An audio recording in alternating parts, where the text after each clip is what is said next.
ఇది మాతా అనంతానంద అమ్మఒడి కుటీరం, కామవరం గ్రామం, కర్నూలు జిల్లా. శ్రీమద్ భగవద్గీత నుండి ఒక్కో శ్లోకాన్ని శ్రీకృష్ణుడు ఇచ్చినటువంటి భావార్థాన్ని, లక్ష్యార్థాన్ని కూడా వ్యక్తిత్వ నిర్మాణ కోణంలో స్పృశిస్తూ ప్రస్తుతం హిందూ సమాజం ఎదుర్కొంటున్నటువంటి స్థితిగతులకు అర్థం చేసుకోవడానికి ఇది అన్వయింపవచ్చు అనే ఉద్దేశంతో ధర్మధ్వజం బృందం అందిస్తున్నటువంటి దృశ్య మాలిక ఇది, అంటే సిరీస్ ఆఫ్ వీడియోస్.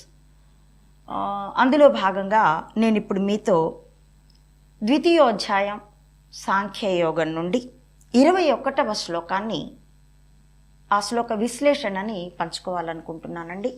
కొనసాగిస్తున్నాను. 7వ కారణం చెప్పాడు శ్రీకృష్ణుడు అర్జునుడు ఎందుకు యుద్ధం చేయాలంటే, దాన్ని మరికొంత పటిష్టపరుస్తున్నాడు ఈ శ్లోకంలో. కొనసాగిస్తున్నాను. వేదా వినాశనం నిత్యం యయేన మజమవ్యయం కథం స పురుష పార్థ కం ఘాతయతి హంతికం. ఆయన అంటున్నాడు, ఓ పార్థ, పృథ కుమారుడు కాబట్టి పార్థుడు. పృథ అంటే కుంతీదేవి యొక్క పేరు, అసలు తల్లిదండ్రులు పెట్టిన పేరు. కుంతిభోజుడి దగ్గర పెరిగింది కాబట్టి కుంతీదేవి, కాబట్టి పృథ కుమారుడవైన పార్థ. ఈ మాటల్లో కూడా ఒక చక్కని ఒక సందేశం ఉంటుందండి. దశరథుడి కొడుకు దాశరథి, జనకుడి కూతురు జానకి, అలా తల్లిదండ్రుల పేరుతో వీళ్లకు ఒక వ్యుత్పత్తి నామం రావడం బంధాలకి హిందూ సనాతన ధర్మం ఇచ్చిన విలువకి నిదర్శనం. ఇప్పటి వాళ్ళు ఫ్యాషన్గా తండ్రి పేరో భర్త పేరు వెనకాల పెట్టుకుంటున్నారు, ఎంత గ్రేట్ కదా. ఇది ఎప్పటి నుంచో ఉన్న మన సదాచారం. కాబట్టి పృథ కుమారుడమైనటువంటి ఓ పార్థ, తల్లిని గుర్తు చేసి మరీ చెబుతున్నాడు.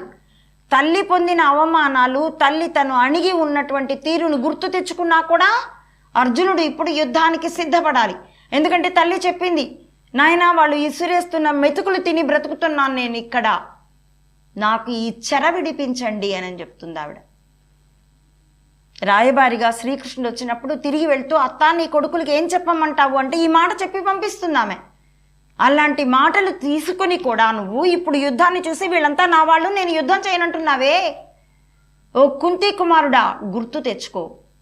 అందుకు ఈ పదం ఉపయోగించాడు ఆయన. పైన చెప్తూ ఉన్నాడు, ఓ పార్థ, ఈ ఆత్మ నాశనరహితం, నిత్యం, జనన మరణాలు లేనిది, మార్పు లేనిది. ఈ విధంగా తెలుసుకున్నటువంటి పురుషుడు ఎవరినైనా ఎట్లా చంపిస్తాడు, ఎట్లా చస్తాడు? చంపేవాడు లేడు ఇక్కడ, చచ్చేవాడు లేడు. ఈ మొత్తం